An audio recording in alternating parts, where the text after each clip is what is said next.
Hi hello guys, welcome back to my channel. ಹೇಗಿದ್ದೀರಾ ಎಲ್ಲರೂ? Hope ಎಲ್ಲರೂ ಚೆನ್ನಾಗಿದ್ದೀರಾ ಅಂತ ಅಂದ್ಕೊಳ್ತೀನಿ. ನಾನು ಕೂಡ ಅಷ್ಟೇ ತುಂಬಾ ಚೆನ್ನಾಗಿದ್ದೀನಿ. ಗಾಯ್ಸ್, ಆಲ್ರೆಡಿ ತಮ್ಮನೇಲಿ ನೋಡಿರ್ತೀರಾ, ನಿಮ್ಗೆ ಗೊತ್ತಾಗಿರುತ್ತೆ, ಶ್ರೀಮಂತರು ಶ್ರೀಮಂತರಾಗೇ ಉಳಿತಾರೆ ಅಲ್ವಾ? ಯಾಕೆ ಅಂತ ನಾನು ಅವರು ಕೆಲವೊಂದು ಗುಟ್ಟುಗಳನ್ನ, ಕೆಲವೊಂದು ರಹಸ್ಯಗಳನ್ನ ಅವರು ರಹಸ್ಯವಾಗೇ ಇಟ್ಕೊಂಡಿರ್ತಾರೆ, ಯಾರಿಗೂ ಕೂಡ ಶೇರ್ ಮಾಡೋದಿಲ್ಲ ಗಾಯ್ಸ್. ಓಕೆನಾ? ಅದು ಯಾವ ರಹಸ್ಯಗಳು? ಹಾಗೆಯೇ ಇದು ಬಂದು ಅಡುಗೆ ಮನೆಯ ರಹಸ್ಯ ಆಗಿರುತ್ತೆ. ಓಕೆನಾ? ಅಡುಗೆ ಮನೆಯಲ್ಲಿ ಅವರು ಕೆಲವೊಂದು ಗುಟ್ಟುಗಳನ್ನ ಯಾರಿಗೂ ಕೂಡ ಹೇಳ್ಕೊಡೋದು ಇಲ್ಲ, ಹಾಗೆಯೇ ಇನ್ನೊಬ್ರಿಗೆ ಅದನ್ನು ಹೇಳೋದು ಇಲ್ಲ, ಆಯಿತಾ? ಅದರಿಂದನೇ ಅವರು ಶ್ರೀಮಂತರಾಗಿಯೇ ಉಳಿದಿರೋದು. ಓಕೆನಾ? ಸೊ ಹಾಗಾಗಿ ಏನು ಗುಟ್ಟುಗಳನ್ನ ಅವರು ಇಟ್ಕೊಂಡಿರ್ತಾರೆ ಆ್ಯಂಡ್ ಏನು ರಹಸ್ಯಗಳನ್ನ ಅವರು ಯಾರಿಗೂ ಕೂಡ ಶೇರ್ ಮಾಡೋದಿಲ್ಲ, ಅದನ್ನು ನಾನು ನಿಮಗೆ ಇವತ್ತೊಂದು ದಿನ ತಿಳಿಸ್ಕೊಡ್ತೀನಿ. ಓಕೆನಾ? ನೀವು ಇದೇ ರೀತಿ ಟಿಪ್ಸ್ಗಳನ್ನ ನಾನು ಹೇಳುವಂಥ ಈ ಟಿಪ್ಸ್ಗಳನ್ನ ಫಾಲೋ ಮಾಡ್ಕೊಂಡು ಬಂದರೆ ನೀವು ಕೂಡ ಖಂಡಿತವಾಗ್ಲೂ ಗಾಯ್ಸ್, ನೀವು ಕೂಡ ಶ್ರೀಮಂತರು ಆಗೇ ಆಗ್ತೀರಾ. ಓಕೆನಾ? ಸೊ ಅದಕ್ಕಿಂತ ಮುಂಚೆ ಅಂದರೆ ನಾನು ಯಾವ ರೀತಿ, ಯಾವ ಗುಟ್ಟು, ಹಾಗೆಯೇ ಯಾವ ರಹಸ್ಯನ ತಿಳಿಸ್ಕೊಡ್ಬೇಕು ಅಂತ ಅಂದ್ಕೊಂಡಿದ್ದೀನೋ ಅದನ್ನು ತಿಳಿಸ್ಕೊಡೋಕ್ಕಿಂತ ಮುಂಚೆ ನಿಮಗೆ ಗೊತ್ತಲ್ಲ, ನನ್ನ ಚಾನಲ್ಗೆ ಸಬ್ಸ್ಕ್ರೈಬ್ ಮಾಡ್ಕೊಳ್ದೆ ನನ್ನ ಚಾನಲ್ ನೋಡ್ತಾ ಇರೋರು ದಯವಿಟ್ಟು ಸಬ್ಸ್ಕ್ರೈಬ್ ಮಾಡ್ಕೊಳ್ಳಿ, ಹಾಗೆಯೇ ಲೈಕ್ ಕೊಡಿ, ಮಿಸ್ ಮಾಡಬೇಡಿ. ಓಕೆನಾ? ಯಾಕಂದರೆ ನಿಮ್ಮ ಒಂದು ಲೈಕ್ ಅನ್ನೋದು ಇನ್ನೊಬ್ರ ಕಷ್ಟಕ್ಕೆ ಹೆಲ್ಪ್ ಆಗುತ್ತೆ ಅಂತಂದರೆ ಲೈಕ್ ಕೊಡೋದ್ರಲ್ಲಿ ಏನು ತಪ್ಪಿಲ್ಲ ಅನ್ನೋದು ನನ್ನ ಭಾವನೆ ಗಾಯ್ಸ್. ಓಕೆನಾ? ಯಾವ ರೀತಿ ಮೇಡಮ್ ಅಂತ ನೀವು ಕೇಳಬಹುದು. ಹೆಂಗೆ ಲೈಕ್ ಕೊಟ್ಟರೆ ಇನ್ನೊಬ್ರಿಗೆ ಹೆಲ್ಪ್ ಆಗುತ್ತೆ ಅಂತ ನೀವು ಕೇಳ್ಬೋದು. ನೀವು ಆದಷ್ಟು ಲೈಕ್ನ ಕೊಟ್ಟಷ್ಟು ಗಾಯ್ಸ್ ವಿಡಿಯೋ ಅನ್ನೋದು ಲೀಕ್ ಆಗುತ್ತೆ. ಓಕೆನಾ?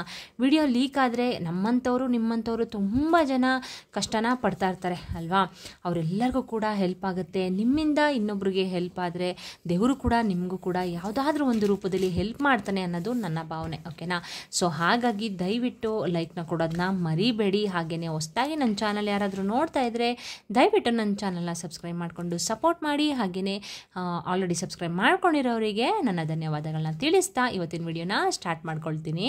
ಹಾಗೆಯೇ ಗಾಯ್ಸ್, ಶ್ರೀಮಂತರ ರಹಸ್ಯ ಅಂತಂದರೆ ಶ್ರೀಮಂತಿಕೆಯ ರಹಸ್ಯ ಯಾವುದು ಅಂತ ತಿಳಿಸ್ಕೊಡೋಕ್ಕಿಂತ ಮುಂಚೆ ನಾನು ನಿಮಗೆ ಲಾಸ್ಟ್ ವಿಡಿಯೋದಲ್ಲೇ ಹೇಳಿದ್ದೀನಿ, 4, 5, 6 ಅಂತ ಕಮೆಂಟ್ ಮಾಡಬೇಕು ನೀವು. ಓಕೆನಾ?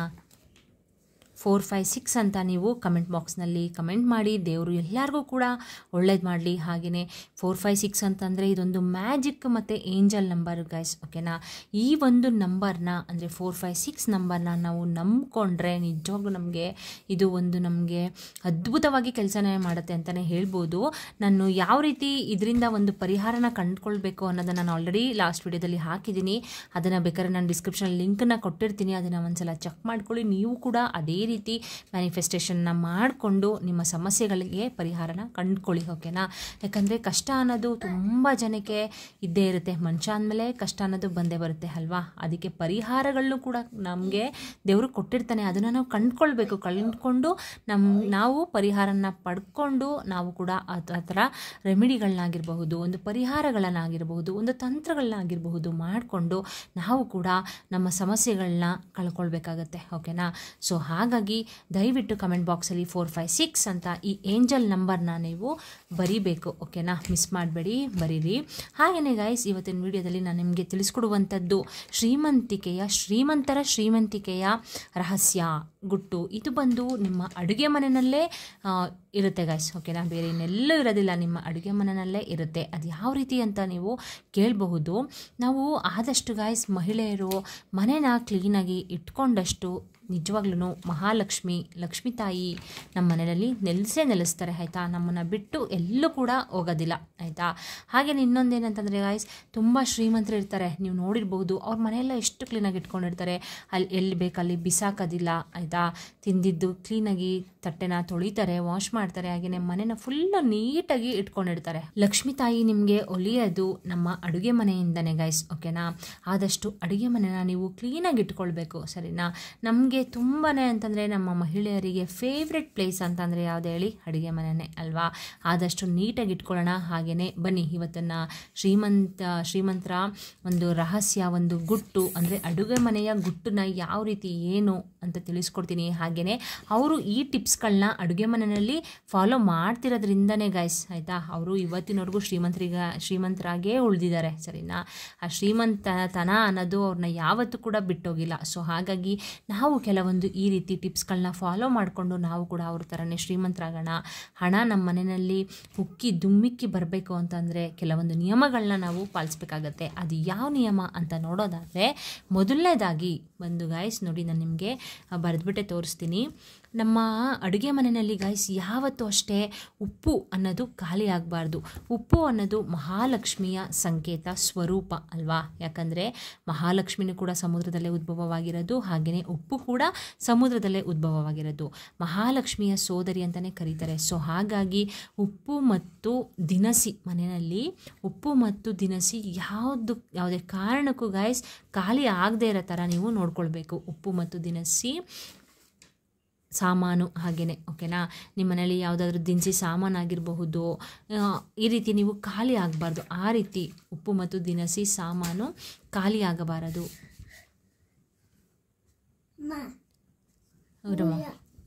ಯಾವುದೇ ಕಾರಣಕ್ಕೂ ಗಾಯ್ಸ್ ಉಪ್ಪು ಮತ್ತು ದಿನಸಿ ಸಾಮಾನನ್ನ ಖಾಲಿ ಆಗದೇ ಇರೋ ಥರ ನೀವು ನೋಡ್ಕೊಳ್ಬೇಕು, ಆಯಿತಾ.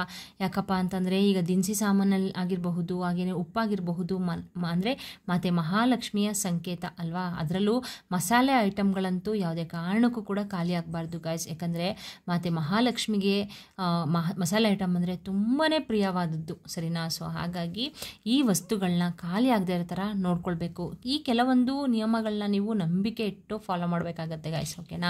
ಯಾವುದೇ ಕಾರಣಕ್ಕೂ ನೀವು ಅಯ್ಯೋ ಬಿಡು, ನೋಡಿದ್ರಾಯ್ತು ಮಾಡಿದ್ರಾಯ್ತು, ಇವರೇನೋ ಹೇಳ್ಬಿಡ್ತಾರೆ ನಾವು ಕೇಳ್ಬಿಡ್ಬೇಕಾ, ಈ ರೀತಿಯೆಲ್ಲ ಮನಸ್ಥಿತಿ ಮನೋಭಾವನೆಯನ್ನು ಇಟ್ಕೊಂಡ್ರೆ ನಿಜವಾಗ್ಲೂ ಗಾಯ್ಸ್ ನೀವು ಶ್ರೀಮಂತರಾಗಲಿಕ್ಕೆ ಸಾಧ್ಯನೇ ಇಲ್ಲ, ಓಕೆನಾ. ಸೊ ಹಾಗಾಗಿ ಒಂದು ನಂಬಿಕೆ ಇಟ್ಟು ಇದನ್ನೆಲ್ಲ ನೀವು ಫಾಲೋ ಮಾಡಬೇಕಾಗತ್ತೆ. ಇದರಲ್ಲಿ ಇನ್ನು ಎರಡನೇದು ಬಂದು ಗೈಸ್ ಏನಂತ ಅಂದರೆ ಈಗ ಊಟ ಎಲ್ಲ ಮಾಡ್ತೀರಾ ಅಲ್ವಾ. ಊಟ ಎಲ್ಲ ಆದಮೇಲೆ ನೋಡಿ, ಊಟ ಆದಮೇಲೆ ಪಾತ್ರೆ ತೊಳೆಯಬೇಕು. ಈಗ ಕೆಲವೊಬ್ರು ಏನು ಮಾಡ್ತಾರೆ ಅಂತಂದರೆ ಗಾಯ್ಸ್, ನೈಟು ಊಟ ಮಾಡ್ತೀರಾ ಅಲ್ವಾ. ಊಟ ಎಲ್ಲ ಮಾಡಿಬಿಟ್ಟು ನೀವು ಪಾತ್ರೆ ತೊಳಿದೇನೆ ಸಿಂಕಲ್ಲಿ ಹಾಗೇ ಗುಡ್ಡೆ ಹಾಕ್ಬಿಡೋದು, ಆಯಿತಾ, ಹಾಗೆ ಇಟ್ಬಿಡೋದು. ಅದು ಚಿಕ್ಕದು ನೊಣಗಳು, ಚಿಕ್ಕ ಸೊಳ್ಳೆಗಳೆಲ್ಲ ಬರುತ್ತೆ ನೋಡಿ, ಅದೆಲ್ಲ ಮುತ್ತುತ್ತಾ ಇರುತ್ತೆ. ಈ ರೀತಿ ಎಲ್ಲ ನೀವು ಇಟ್ಕೊಳ್ಬಾರ್ದು. ಸಿಂಕಲ್ಲಿ ಯಾವತ್ತೂ ಅಷ್ಟೇ ಪಾತ್ರೆಗಳನ್ನ ಇಡೋಕ್ಕೆ ಹೋಗಬೇಡಿ. ನೈಟು ಎಷ್ಟಾದರೂ ಪರವಾಗಿಲ್ಲ ಗೈಸ್ ಟೈಮು, ಆಯಿತಾ. ಒಂದು 10 ನಿಮಿಷ ಪಾತ್ರೆ ತೊಳಿಯೋಕ್ಕೆ ಅಂತಲೇ ನೀವು ಟೈಮ್ನ ಕೊಡಬೇಕಾಗತ್ತೆ, ಸರಿನಾ. ಎಷ್ಟೇ ಟಯರ್ಡಾಗಿದ್ರೂ ಪರವಾಗಿಲ್ಲ, ನೀವು ಒಂದು 10 ನಿಮಿಷ ನೀವು ಒಂದು ಟೈಮ್ನ ಕೊಟ್ಬಿಟ್ಟು ನೀವು ಊಟ ಆದಮೇಲೆ ಪಾತ್ರೆನ ತೊಳ್ಕೊಳ್ಬೇಡಿ, ಹಾಗೆಯೇ ತೊಳ್ಕೊಬಿಡ್ಬೇಕು. ಅದಾದಮೇಲಿಂದ ಗಾಯ್ಸ್ ಫುಲ್ಲು ಮೇಲ್ಗಡೆ ಸ್ಲ್ಯಾಬ್ ಎಲ್ಲ ಕ್ಲೀನ್ ಮಾಡ್ಕೊಳ್ಳಿ. ಯಾವುದೇ ಕಾರಣಕ್ಕೂ ಒಂಚೂರು ಈಗ ಊಟ ಎಲ್ಲ ಅಲ್ಲಲ್ಲೇ ಚೆಲ್ಲೋದು, ಒಬ್ಬೊಬ್ಬರು ಸಾಂಬಾರಲ್ಲೇ ಚೆಲ್ಲೋದು, ರೈಸಲ್ಲೇ ಚೆಲ್ಲೋದು, ಆ ಥರ ಎಲ್ಲ ಮಾಡ್ತೀರಾ ಅಲ್ವಾ. ಅದನ್ನೆಲ್ಲ ಸ್ಲ್ಯಾಬಲ್ಲಿ ಮೇಲೆಲ್ಲ ಫುಲ್ಲು ಕ್ಲೀನ್ ಮಾಡಿಕೊಂಡು ಕ್ಲೀನಾಗಿ ಪಾತ್ರೆ ಎಲ್ಲನೂ ಕೂಡ ವಾಶ್ ಮಾಡ್ಕೊಳ್ಬಿಡ್ಬೇಕು, ಸರಿನಾ. ಯಾವುದೇ ಕಾರಣಕ್ಕೂ ನೀವು ಪಾತ್ರೆ ತೊಳಿದೇನೆ ಮಲ್ಕೊಳ್ಬೇಡಿ. ಯಾವತ್ತೋ ಒಂದಿನ ತೊಳಿದೇ ಇದ್ದರೆ ಅಂದರೆ ಏನಾದರೂ ಎಮರ್ಜೆನ್ಸಿ ನಮ್ಗೆ ಆಗ್ತಾಯಿಲ್ಲ, ಹುಷಾರಿಲ್ಲ ಅಂತಂದರೆ ಓಕೆ. ಆದರೆ ಯಾವಾಗಲೂ ಡೈಲಿ ನೀವು ಪಾತ್ರೆ ತೊಳಿದೇನೆ ಸಿಂಕಲ್ಲಿ ಹಾಗೇ ಪಾತ್ರೆನ ಗುಡ್ಡೆ ಹಾಕಬಾರ್ದು, ಓಕೆನಾ. ಈ ತಪ್ಪನ್ನ ಮಾಡೋಕ್ಕೆ ಹೋಗಬೇಡಿ.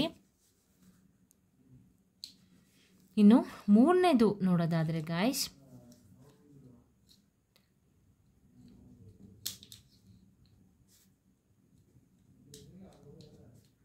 ಒಡೆದು ಹೋಗಿರೋ ಪ್ಲಾಸ್ಟಿಕ್ ವಸ್ತುಗಳು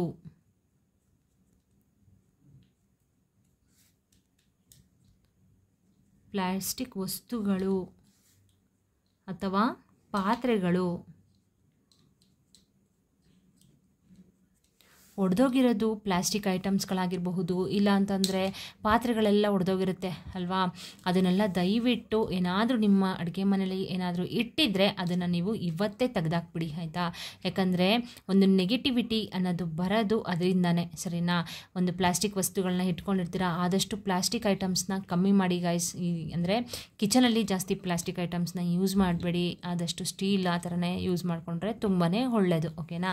ಪ್ಲಾಸ್ಟಿಕ್ ವಸ್ತುಗಳೇನಾದರೂ ಅಕಸ್ಮಾತ್ ನೀವು ಇಟ್ಕೊಂಡಿದ್ರೆ ಅದೊಂಚೂರು ಒಡೆದೋಗಿದ್ರೆ ದಯವಿಟ್ಟು ಅದನ್ನು ಹೊರಗಡೆ ಹಾಕ್ಬಿಡಿ. ಹಾಗೆಯೇ ಗಾಜಿನ ಐಟಮ್ಸು ಅಷ್ಟೇ ಸ್ವಲ್ಪ ಒಂಚೂರು ಬಿರುಕು ಆ ಥರ ಎಲ್ಲ ಆಗಿದ್ರೆ ಗೈಸ್ ಅದನ್ನು ಕೂಡ ಹೊರಗಡೆ ಹಾಕ್ಬಿಡ್ಬೇಕು. ಪಾತ್ರೆಗಳು ಅಷ್ಟೇ, ಪಾತ್ರೆಗಳೇನಾದರೂ ದದ್ದಾಗ್ಬಿಟ್ಟಿರುತ್ತೆ ನೋಡಿ, ಆ ಥರದ್ದೆಲ್ಲ ಯೂಸ್ ಮಾಡೋಕ್ಕೆ ಹೋಗ್ಬೇಡಿ. ಕ್ಲೀನಾಗಿ ಪಾತ್ರೆಗಳನ್ನೆಲ್ಲ ಇಟ್ಕೊಳ್ಳಿ. ಒಡೆದೋಗಿರೋ ಐಟಮ್ಸ್ ಎಲ್ಲ ಏನಾದರೂ ಇದ್ದರೆ ಅದನ್ನು ಫಸ್ಟು ಮನೆಯಿಂದ ಹೊರಗಡೆ ಹಾಕಬೇಕಾಗತ್ತೆ.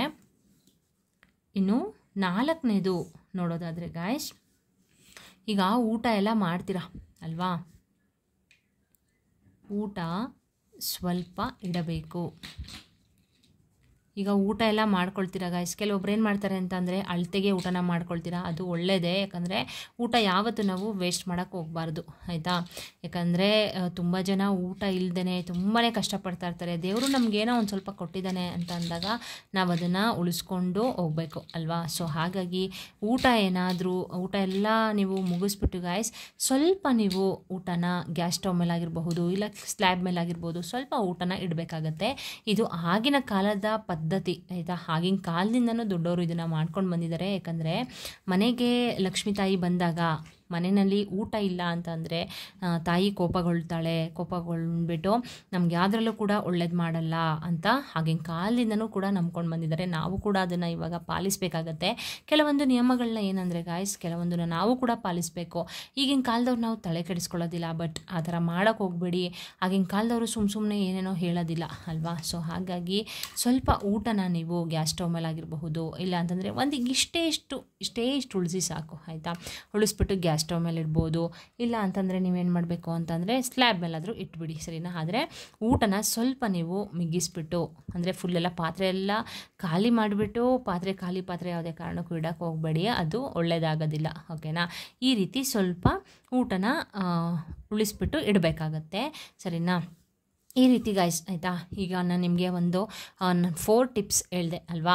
ಈ 4 ಟಿಪ್ಸ್ ಬಂದು ತುಂಬಾ ಇಂಪಾರ್ಟೆಂಟ್ ಆಗಿರುತ್ತೆ. ಹಾಗೆಯೇ ಇದು 100% ಈ ರೀತಿ ನೀವು ಮಾಡಿ ನೋಡಿ, ನಿಜವಾಗ್ಲೂ ವರ್ಕೌಟ್ ಆಗೇ ಆಗುತ್ತೆ ಸರಿನಾ. ಈ ರೀತಿ ಒಂದು ನಿಯಮಗಳನ್ನ ನೀವು ಮನೆಯಲ್ಲಿ ಪಾಲಿಸ್ಕೊಳ್ಬೇಕು. ಪಾಲಿಸೋದ್ರಿಂದನೇ ನಿಜವಾಗ್ಲೂ ತುಂಬಾ ಒಳ್ಳೆಯದಂತೂ ಆಗುತ್ತೆ ಆಯಿತಾ. ಹಾಗೆಯೇ ಆದಷ್ಟು ಮನೆನ ಸ್ವಚ್ಛವಾಗಿಟ್ಕೊಳ್ಳಿ.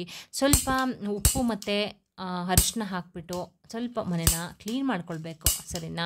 ಯಾಕಪ್ಪ ಅಂತಂದರೆ ಒಂದು ನೆಗೆಟಿವಿಟಿ ಏನಾದರೂ ಮನೆಯಲ್ಲಿ ಇದ್ದರೆ ಅದು ಹೊರಗಡೆ ಹೊರಟೋಗ್ಬಿಡುತ್ತೆ. ಸೊ ಹಾಗಾಗಿ ಸ್ವಲ್ಪ ಅರಿಶಿನ ಮತ್ತು ಉಪ್ಪನ್ನ ಹಾಕಿಬಿಟ್ಟು ಮನೆನ ಕ್ಲೀನಾಗಿ ಒರೆಸ್ಕೊಳ್ಳಿ. ಹಾಗೆಯೇ ಕೆಲವೊಂದು ಅಂತಂದರೆ ಗಾಯ್ಸ್, ಈ ಕಷ್ಟಗಳಿಗೆ ಕೆಲವೊಂದು ದೋಷಗಳು ಇರುತ್ತೆ ಆಯಿತಾ. ಬರೀ ನಮಗೆ ಏನೋ ಒಂದು ಪಾಪ ಮಾಡಿಬಿಟ್ಟಿದ್ದೀವಿ ಅದಕ್ಕೆ ನಮಗೆ ಈ ಥರ ಕಷ್ಟ ಬರ್ತಿದೆ ಅಂತ ಅಲ್ಲ, ಕೆಲವೊಂದು ದೋಷಗಳು ಕೂಡ ಇರುತ್ತೆ. ಆ ದೋಷದಿಂದನೂ ಕೂಡ ನಮಗೆ ಕಷ್ಟಗಳಿಗೆ ಮುಕ್ತಿ ಸಿಗ್ತಾ ಇರೋದಿಲ್ಲ ಆಯಿತಾ. ಸೊ ಅದಕ್ಕೋಸ್ಕರ ನೀವು ಸ್ನಾನ ಮಾಡುವಂಥ ನೀರಿಗೆ ಸ್ವಲ್ಪ ಕಲ್ಲುಪ್ಪನ್ನ ಹಾಕ್ಕೊಂಡು ಸ್ನಾನ ಮಾಡಿ. ಹಾಗೆಯೇ ಕಪ್ಪೆಳ್ಳು ಬರುತ್ತಲ್ಲ ಎಳ್ಳು, ಅದನ್ನು ಕೂಡ ಹಾಕ್ಕೊಂಡು ಸ್ನಾನ ಮಾಡಿ. ನಿಮ್ಗೆ ಯಾವುದೇ ಒಂದು ದೋಷಗಳು ಇದ್ದರೂ ಕೂಡ ಅದು ಕ್ಲಿಯರ್ ಆಗಿಬಿಡುತ್ತೆ ಸರಿನಾ. ಈ ರೀತಿ ಕೆಲವೊಂದು ನಿಯಮಗಳನ್ನ ಪಾಲಿಸ್ಕೊಳ್ಬೇಕು. ಹಾಗೆಯೇ ಇನ್ನೂ ಕೆಲವೊಬ್ರು ಏನು ಮಾಡ್ತಾರೆ ಅಂತಂದರೆ ಸ್ನಾನ ಮಾಡ್ದೇ ಹೊಸ್ಲಿಗೆ ಅರಿಶಿನ ಕುಂಕುಮ ಹಾಕೋದು, ಹೂವು ಮುಡ್ಸೋದು, ರಂಗೋಲಿ ಹಾಕೋದು ಆ ಥರ ಎಲ್ಲ ಮಾಡ್ತಾರೆ ಆಯಿತಾ. ದಯವಿಟ್ಟು ಆ ಥರ ಮಾಡೋಕ್ಕೆ ಹೋಗ್ಬೇಡಿ. ಸ್ನಾನ ಮಾಡಿಬಿಟ್ಟು ನೀವು ಕ್ಲೀನಾಗಿ ಅರಿಶಿನ ಕುಂಕುಮ ಎಲ್ಲ ಅಂದರೆ ಹೊಸ್ಲಿಗೆ ಆಯಿತಾ, ಹೊಸ್ಲಿಗೆ ಹಾಕ್ಬಿಟ್ಟು ನೀವು ಪೂಜೆನ ಮಾಡ್ಕೊಳ್ಬೇಕಾಗತ್ತೆ. ಈ ರೀತಿ ಕೆಲವೊಂದು ಟಿಪ್ಸ್ಗಳನ್ನ ನೀವು ಫಾಲೋ ಮಾಡಿ ಗೈಸ್, ನಿಜವಾಗ್ಲೂ 100% ವರ್ಕ್ ಆಗೇ ಆಗುತ್ತೆ. ಇದೇ ರೀತಿ ಸುಮಾರು ವೀಡಿಯೋಸ್ ಮಾಡಿ ಹಾಕಿದ್ದೀನಿ ಸರಿನಾ.